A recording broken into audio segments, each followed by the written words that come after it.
ये काम किसी नॉर्मल पुलिस अफसर के बस की बात है ही नहीं। अकेला ही फौज के बराबर है। We have to get this stopped. इसके लिए हमें स्पेशलिस्ट चाहिए। करेगा कौन? टाइगर। भरोसा भी है, हिम्मत भी और ताकत और पागलपन।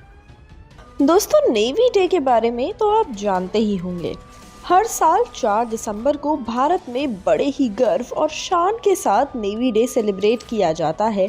लेकिन दोस्तों, क्या आप जानते हैं कि आखिर ये नेवी डे मनाया जाता क्यों है और क्या है इसके पीछे की कहानी? दरअसल नेवी डे की कहानी एक्सटेंड होती है 90s तक। बात है साल 1970 की, जब भारत और पाकिस्तान के बंटवारे को पूरे 24 साल हो चुके थे, लेकिन फिर भी दोनों देशों के बीच काफ़ी तनाव का माहौल रहता था और भारत को हमेशा ही सतर्क रहना पड़ता था ताकि पाकिस्तान कभी भी कोई हमला ना कर दे। अब ऐसे में हुआ यूं कि नेवल चीफ ऑफिसर को ऐसी इन्फॉर्मेशन मिली कि कराची के हार्बर पर कुछ न्यू डिफेंस मैकेनिज्म लगाए गए हैं, लेकिन इसके बारे में किसी के पास कोई ठोस सबूत नहीं था। तो ऐसे में सिर्फ एकमात्र रास्ता ही था वहां जाकर खुद कंफर्म करना कि आखिर ये माजरा क्या है।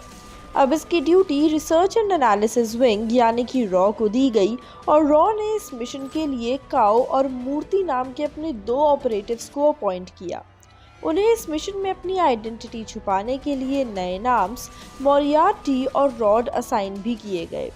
उन दोनों ने मुंबई पोर्ट से अपनी यात्रा शुरू की और सेल करते करते कराची तक पहुंचे।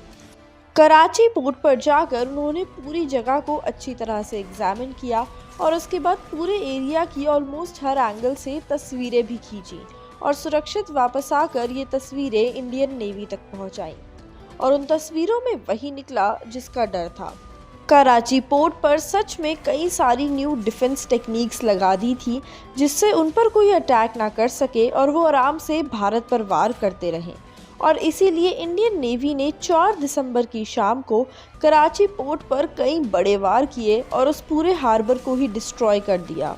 और बस उसी दिन से रॉ और इंडियन नेवी की रिस्पेक्ट में 4 दिसंबर को देश भर में नेवी डे की तरह सेलिब्रेट किया जाता है।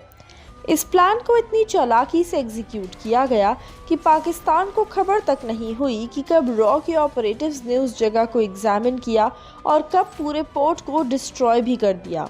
और इस डिस्ट्रक्शन से इंडिया को पाकिस्तान द्वारा हुए हर हमले में काफ़ी मदद मिली, क्योंकि पाकिस्तान हर बार कराची पोर्ट से ही हमला करता था जहां कोई डिफेंसिव मैकेनिज्म नहीं था। और इस तरह रॉ के इन 2 जाबाजों ने कई बार इंडिया को बड़े खतरों से बचाया। तो दोस्तों, ये थी रिसर्च एंड एनालिसिस विंग की बहादुरी भरी कहानी, जिसे डेफिनेटली आप भी इम्प्रेस हुए होंगे। आपको ये कहानी कैसी लगी हमें कमेंट सेक्शन में ज़रूर बताइएगा। बता दें कि सलमान खान और कैटरीना कैफ की धमाकेदार सीरीज़ टाइगर पार्ट 3 भी इसी तरह भारत की बड़ी अचीवमेंट्स पर बेस्ड फ्रेंचाइज है, जिसमें कई बार इंटेलिजेंस कंपनीज और पाकिस्तान की इन्वॉल्वमेंट दिखाई गई है।